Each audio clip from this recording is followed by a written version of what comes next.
אקשן. שלום חנן, אני יובל האופטומטריסט, אני אבדוק אותך היום. לפני שנתחיל את הבדיקה, אני רוצה לשאול אותך מספר שאלות. נתחיל קודם כל בלמה את כאן?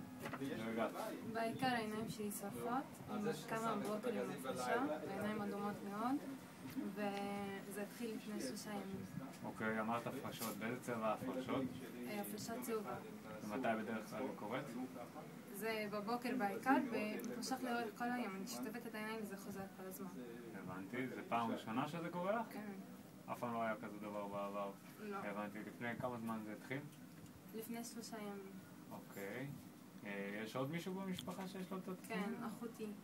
אוקיי. ואני מרגישה עוד דבר שאני צריכה להגיד לך, אני מרגישה בטשטוש לרחוק.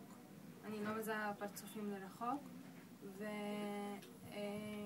התחיל לי חום, לפני 3 ימים, לא יודעת אם זה קשור, אבל לי ולאחותי אותו דבר.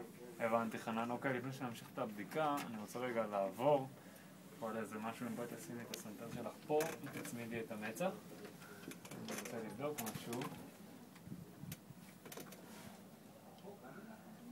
אוקיי חנן, אוקיי, אני רואה פה...